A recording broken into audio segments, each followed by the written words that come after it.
Hello everyone, thanks for tuning back into the channel. I'm Steve Zig and behind the camera is Jim Zig. We are going to be showing you guys today how to do a spring cleanup. It is April 8th, 2023 and we finally got some time this weekend before Easter to do the spring cleanup at my house. So we are going to show you little bits and pieces, but basically a step-by-step how we do our spring cleanups. You've been seeing it in our other videos, but we'll have a little bit more time to talk and explain what we're going to do. The backyard's not too bad. We got some, like a tarp shed and some dirt and some grass that needs to be planted, so we don't really need to do a spring cleanup on that. We get a lot of clients that ask us, what does the spring cleanup entail? If you basically are looking here, you're going to say, okay, it doesn't need anything. But when you get down to the nitty-gritty and you really look at it, you can see this property, we bought this at the end of November last year. It has a lot of thatch buildup. So all this all the dead grass, this is all thatch. All the green is coming in good, but I mean, there's thatch buildup in this lawn. So this needs to be dethatched, which is what the walker mower is great for, because we have the attachment that'll go on the front and it'll dethatch while the blades are engaged and suck up all this dead grass and it'll go into the hopper. We've done a few of those cleanups, or a few of those dethatching jobs this spring. Specifically when we do a spring cleanup, dethatching is not included in the price. So we'll come give you a basic price to blow out all your mulch beds, you know, blow out, like we got all the hostas, there's all the perennials maybe left over from last fall. If you're like a new client to us, like we like to get the perennials cleaned up in the fall, but like say here, the guy that we bought the house from did not do his perennials in the fall, so there's all the sticks from the hostas and whatnot and the daylilies and everything. We'll clean that up. It's basically, we're airing out the entire property. So you see here, well, if you do not sign up for dethatching, we will be blowing out all your grass, the entire square footage of your whole property, of literally everything. Mulch beds, your driveway is going to get blown off, your actual lawn area. So when we get the backpack blowers in here, especially the big Skag windstorm, it's airing out the property. You want to get, unless you sign up for dethatching, which is highly recommended for properties like this. We'll show you some different clips of dethatching, blowing it out with the backpack blower, but you want to get all this out, all this dead thatch material. It's just built up, which, see, just by doing that with my hand, I mean, you can envision what it would be like with the whole property done, but now you have bare dirt. So now you can overseed and it'll allow water, nutrients, and air to get down into the dirt and to let the grass grow in fuller, because this dead grass is taking up the spot of where new grass could be growing. So just literally, I mean, wait until you see the dethatcher in action here, but just by doing this, we're cleaning up thatch. All the buildup that it's blocking air, water, and nutrients to get down into the soil, and even fertilizer if you do that, but this is blocking your lawn from its full potential. So enough on that, but we'll walk around. I mean, let's just jump up top here real quick. Yeah. Well, basically, once we scan the property for the first time, usually it's all recurring clients, so we know where everything is, but we'll walk around. I mean, like, this is a perennial. The blower would take care of this, so we don't really worry about it. But like a big stick like this, we'll have a guy running around picking up sticks. Like, we got branches here. These will be picked up and either thrown into the woods if you have that on your property, and or will be loaded up into a truck and we can truck it off of site. So we'll just get rid of this for now. You can just see how big the this piece of grass is right here. And you're probably, if you're watching this and you are a homeowner, obviously we're a professional landscape company. We probably have a lot more equipment than you need, but we're going to try to break this down as easily as possible, even if you just have a backpack blower. But like we said here, look, this is all thatch buildup and it's all moss and everything. We want to get rid of all that. If you just want a regular old cleanup, we can blow all of the leaves that are out, and the sticks will get blown out. You'll have pebbles from the snowplow guys and just debris and crap from the roadways that comes from the rainfall. Basically, we're just airing out the entire property so you can start fresh. I just want to add something too real quick. Obviously, this piece of grass is wide open. The trees aren't covering it. If you're in a tree, like covered area where your grass has a lot of trees, there's going to be more sticks, obviously. Like Steve said, we pick up the bulk of the sticks. The big ones that the blowers can't take, it's a good idea to run around and get them first. I'll take a walk over here too. Yeah, so basically, like we said, your spring cleanup will include your mulch beds. We'll blow off your deck.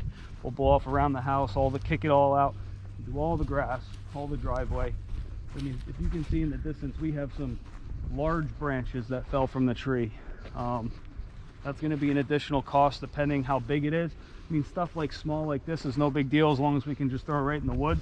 But I mean, if you have trees falling or broken down trees and it's extra labor, of course that'll be added to the price. But usually if it's something small like this, it's no big deal. We can just take care of it. I usually like to bag the grass.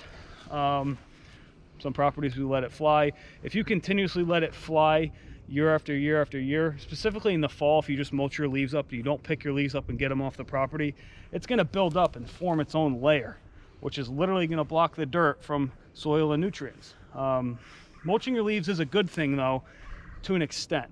People like to do it literally every single year. I mean, if you have trees like this and you just mulch it and you never clean anything up, it will build up that layer. A little bit of leaves is good because it breaks down and it gives nutrients to the soil, but it will literally be like layers. If say 2 or 3 years you just mulch it into your grass, you're going to end up with moss. Moss is from shade, but it's also from just grass not being able to grow because the nutrients in the air and the water aren't able to penetrate the soil. Probably this size or smaller is no big deal, but I mean, like, if one of these trees fell, obviously you gotta get the chainsaw out and stuff. Yeah, it's not included in the price. Once again, if we pulled up to the property and you wanted this whole bank cleared out, that would be built into your spring cleanup price because everyone's price is different. Here we're going to blow all these leaves up and over, and this is going to get all nice fresh mulch, which you can see they had the weed fabric, which hasn't been touched in years and years and years, and this has just gotten out of hand. We're going to mulch this whole bank coming all the way down the driveway and make it look nice and clean again. Weed fabric is a big no-no for mulch. It's an absolute yes for river rock and stone and stuff like that, but do not put weed fabric under your mulch. It doesn't do anything. You want to answer that question of why it doesn't do anything? People, I mean, it'll work right off the bat. It works initially. Initially for the first 3 months maybe. You could come to this spot right here and once you clean the leaves up, you could weed fabric over everything with really heavy duty commercial weed fabric and mulch it. You won't have a single weed, and then a few months later the mulch will start to break down. It breaks back down to dirt. As soon as it turns into dirt and the seeds are flying around in the air from weeds and the wind lands right on top of the mulch, which is on top of the weed fabric, and it just grows. Yeah. And then from that point forward, you're adding mulch on top of the weed fabric, which you initially spent all that money on, and the mulch just keeps breaking down year after year after year, and it just literally grows weeds every single year. I mean, we're doing garden renovations right now where we're pulling the weed fabric. There's about 2 feet of mulch that has broken down to the cleanest topsoil we've probably ever seen, but it's just peeling back. Like, they initially did it thinking it was a good idea. Weed fabric under mulch is a big no-no. People argue it all the time on the computer. No, do not put weed fabric under your mulch. Any decorative stone is a big yes. Weed fabric goes down first, the rock goes down. Keep the rock clean and the joints in the rocks clean by doing your leaves and not letting dirt get in there, and you won't have any weeds, if many, maybe a little bit. Yeah, the rocks don't break down is the point. They don't become dirt. But I mean, if you let the leaves sit on top of your river rock and it breaks down into the cracks and turns to dirt, yeah, you're gonna have weeds growing right through. But the whole point is, once you put river rock down on top of weed fabric, you're pretty much weed free, except for a few that may pop up here or there. So this is not, like we said, this is not gonna be included in a typical spring cleanup. We would just consider this, hey, this is where all the leaves go, up and over this mountain. But for my own house here, we're gonna make this look really pretty today. We're gonna blow this up. What the main focus will be is pretending that this is your front yard with a couple mulch beds. What else really? I just want to start talking about strategies when you pull up to a job, or if it's your own house, of what you do. Like, where do you start and where do you go from there? Obviously here there's woods everywhere. Everything can go into the woods. Depends. If you don't have woods, stuff has to get trucked out. If you're a homeowner, you're probably gonna end up bagging some stuff. What's the easiest way to do all that and figure all that out? How do we know what to do every time we pull up to a different house? So we're going to run you guys through that a little bit. as to what the process is to kind of get going if you've never done one before, or you're wondering what to do. You can show them this. This is a nice strip of grass that's the opening to our property, and we get a tree branch that came down, and there's all sticks. You don't want to be running those over with your lawnmower blades. With the cost of blades nowadays, is you hit one of those the wrong way, you could take a spindle out if you have a homeowner model tractor, or bend a blade, or I mean, there's endless things that can happen. But we're going to make this, we want to have nice grass as soon as you pull into the driveway. So he's cleaned that up. So when we pull up to a job, just imagine this is going to be the job for today. Usually the first thing we consider is, when we're doing a job like this, is which way the wind is going and where are we able to put the stuff. If the wind's going the wrong way and you have to blow the stuff a huge amount of distance, it's just, especially if there's a lot of leaves, it's just not going to be friendly. It's going to be tough. So we want to try to work with the wind if we can, within reason. Obviously you don't want to go with the wind if it's going to cause you 3 times as much work and time as just going against the wind if it's a small little area like this. But so that's usually the first things we check, is which way is the wind going and where's the woods. Yeah, I mean, and where's the driveway. If you don't have woods, a lot of the times it's easier to put stuff in the driveway and clean it up on the driveway with a snow shovel or whatever. But I mean, say the wind is going that way and we really want to blow all this debris this way. Sometimes it's more feasible and reasonable to blow the debris and what you're working with the wrong way with the wind, and then pick it up with pails and drive it over with your machine or whatever to where you got to go, instead of fighting with the wind. Yeah. It all depends on the leaves too, because now that spring cleanup, the sticks get affected by the wind, but not as much as the leaves. The leaves are a pain in the butt, which obviously there's not many leaves here. We got sticks, and we need a nice clean haircut coming down this driveway on these branches. Yeah, that's for sure. All this stuff came down in a windstorm a couple weeks ago. Yeah. Backyard, like we said, we're not really going to show you it. It's where the dogs go to the bathroom and everything, which is for us, it needs to be cleaned up before we get to the client's property. Basically 80 to 90% of it, because our leaf blowers can take care of the rest, but we don't want to be driving over all of it and tracking it in our trailers and stepping in it and everything.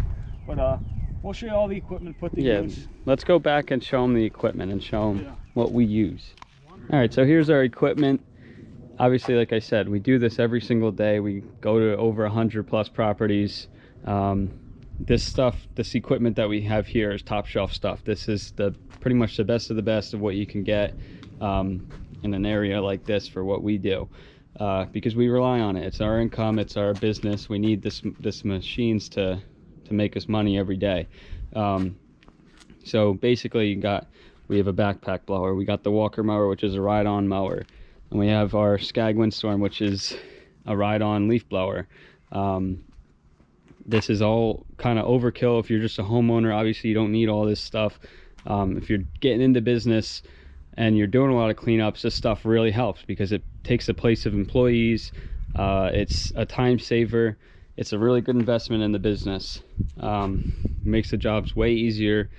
But let's just say you're just starting out, and the only thing you can have is a backpack blower. We started there. That's where we were. We used to use only backpack blowers, which is fine. You got to start somewhere, and it depends on what equipment you have. That's fine. But we're gonna run you through the process here of kind of what to do, the basics of it, regardless of what equipment you have, because it's all the same concept. Obviously, we have our green pail. We have a leaf rake. We have a snow shovel. Like I said, if we put stuff in the driveway, snow shoveling it up is not that bad. It's easier than picking it up by hand. And we have a bunch more equipment in here, like gas cans and tarps, and we have another walker mower. We have a power wheelbarrow on our Toro multi-force, which is nice to have. Just a bunch of other stuff in here, weed whackers and trimmers and whatnot. But the main stuff that you need here is pretty much right here. So Steve's finishing up throwing some of the bigger sticks and logs out of the way.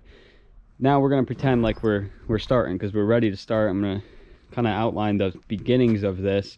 If you have a big blower, or even a push blower, or something that's bigger than a backpack blower, and you want to utilize that, what we're gonna do is we're gonna use the backpack blower to our advantage to kick everything out that's in a tough spot. So if you have like a big blower and you're in the corner like this, it's tough to get all that stuff in a bush. You need a backpack blower to get that stuff out. So the idea is to take the hard areas like this and bring the material out, and then have your bigger blower sitting somewhere here or anywhere, whichever way you're pointing the stuff, and use the big blower to kick it once it's out. That's the whole idea, is to make the little machine do the more tedious work that's hard for the big machine to do, and then you let the big machine do all the hard work and get it into the woods or wherever you're taking it, which you'll see here. We're going to kick out all these garden beds. We're going to outline the edges if they're tough to get to. Let the big blower do it. If you don't have a big blower, obviously you're going to have to do the whole thing with the backpack blower, which is fine. But that's just a starting point. So then you'll probably see us as we go. You'll find that if you have a lot of stuff, a lot of debris in the yard, as you're going, it's going to build up very quickly.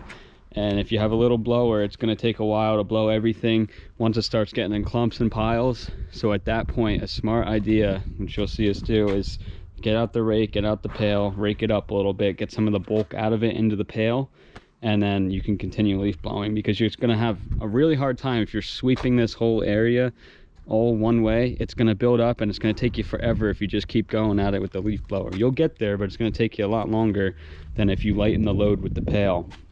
That's the whole point. Make everything as easy as possible. So we'll start up these machines. I'm going to film Steve doing a little bit of the work here. You guys get a good idea of what we do for our clients' properties and what you should do. Here's our Walker dethatcher attachment. It literally just clips right into the front carrier frame and underneath the mower deck. On and off in about 10 seconds with a pin, they'll come right off. And probably they're already saying they don't believe me, so let's see. There's a pin. That's it. No, that was more like 3 seconds. Yeah, I mean, this just locks into one side, and you get these two lips go underneath the deck. So you put one side in, like so, and that's it. It's on, ready to go. And you got a pin. You get a little adjustable handle that can fold down for storage. But so this thing has a foot pedal down, and you can dethatch it. Yeah, I'll show them the tines. It's down. You got your tines down here. This is what's ripping out all that dead thatch. Yep. And that grass. And then literally you could just locks in the up position so you can drive it. Let's see it in action. Yeah, we're gonna get going. So we'll show you the dethatching process first. We'll see what it's doing. I'll get up here close. We'll see what's going on.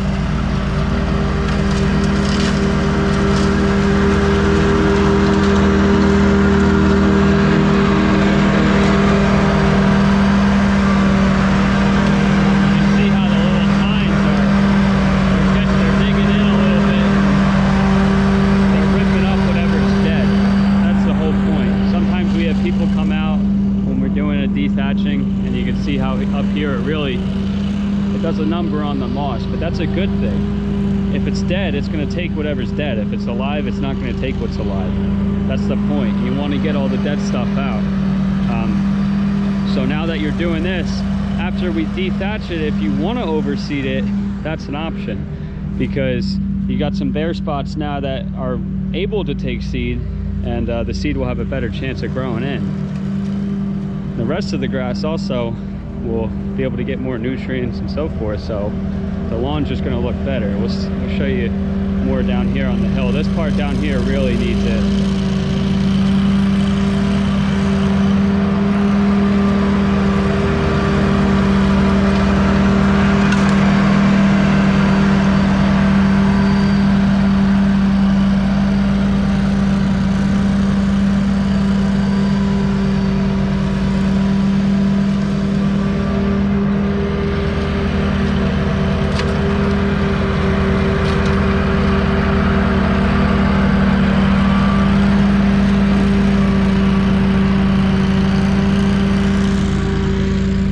Once again, this is something that we charge extra for. Not everybody signs up for it. It kind of depends on whatever they want to do. We have it as an option if they want it. Regardless though, we go through the property with the blower, so we get all the dead stuff out, all the acorns, all the sticks, all the debris. But the dethatching really does a good job. It's really beneficial for your lawn. It's that extra step to really help your grass grow in really nice and green. So So yeah, we're gonna finish up the dethatching here, do the whole property, and then we'll show you the leaf blowers in action. All right, so the entire property is now dethatched. Includes the whole front. We did the back. I don't think we really showed you back there. It's the same as the front. We run 2 passes, one long ways, one short ways, so the tines of the dethatcher will really work out the dead thatch and the dead material in there. It looks pretty good. I kind of threw some stripes in. We'll show you the pile when we get to it up there. This was 1 hopper full of the walker of just thatch, for just going one way. The other way got dumped in the, when we went the other way, it was enough to fill up the side and dump back there, but it just goes to show how much stuff builds up and people really don't take that into consideration. So now we're gonna blow it out with the windstorm and 2 backpack blowers and just get any extra sticks or whatever, completely air out the property. Like we said, dethatching is an add-on to the spring cleanup because, I mean, just say we would charge $275 to dethatch this, or $300 or whatever the price would be. People were wondering, why is it so much? Well, think if you were gonna take a hand rake, like we have hanging in the trailer right there, and rake this entire thing out both ways, you'd be there all day long. That's why the expensive equipment, we have to charge a good amount of money to do it. So that's why it's an add-on. We could just totally get away with blowing. That's almost like a mini dethatcher, sort of, right? Yeah. The windstorm, it has so much power, it will blow out a good chunk of everything. But now that it needed a dethatching, some properties don't need it, like we said. But we're gonna blow everything out. We'll blow the beds out. These beds are getting redone today, so we don't have to worry about cleaning them out. But we'll go with the 2 backpack blowers and show you what this can do. We'll blow down the driveway, the leaves and whatnot. Yeah. And if you're wondering with the dethatcher, why are we just not going to leave the lawn how it is? It looks pretty good. Like in the corners and stuff, there's sticks that still need to get blown out. The garden beds still need to get blown out. Little sticks here and there. So it's a beneficial bonus, like now, to go with the blower. And we could blow it out first onto the lawn and then dethatch it. That's fine too. But just for the sake of the video showing how we're going to do at least this cleanup, this is how we'll do it. So you'll grab a blower. Yeah. I guess the one in the garage, I'll grab this one and we'll zip around the front real quick.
Kicking out process I was describing. He's kicking out the front lawn here so that he can just go back and forth with the big blower. It's kind of got to work that way so that the big blower can get all this open area.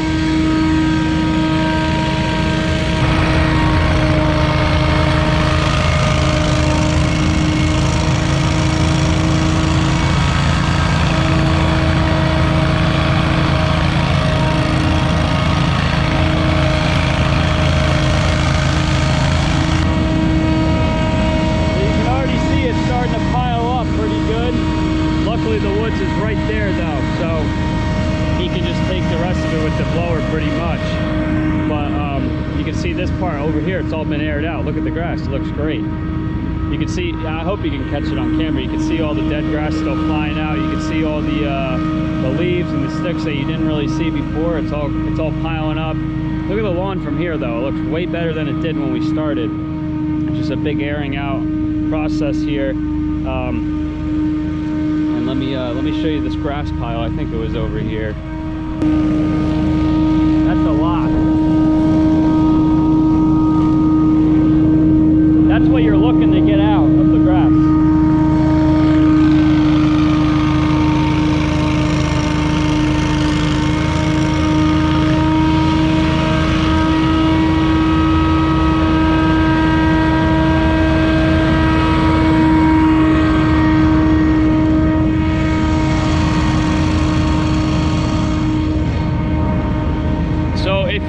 Big blower, a push blower, and you just have the backpack blower, like I said, it's the same process. You're going to want to start from one end and work all the way around, and then you're going to just push it all in a line. Basically, if you can't work forward to backwards. It doesn't work well that way. You have to work side to side almost, and kind of go one sweep and then one sweep. Like if we're blowing here, you wouldn't start where I'm standing here and take your blower and walk 10 feet and then walk back. That's a waste of time. What you want to do is, if you have the backpack blower, start here and move to the left and to the right. Go to the left, work the pile, and then go to the right and work the pile. And it'll slowly start building a wall of material and debris that's going to push forward. And you're not going to waste your time walking forwards and backwards a bunch of times, rather than just kind of working on a diagonal almost, like a zigzag, until you get all the way over to the woods. And when you get to this point where you blow it into the woods,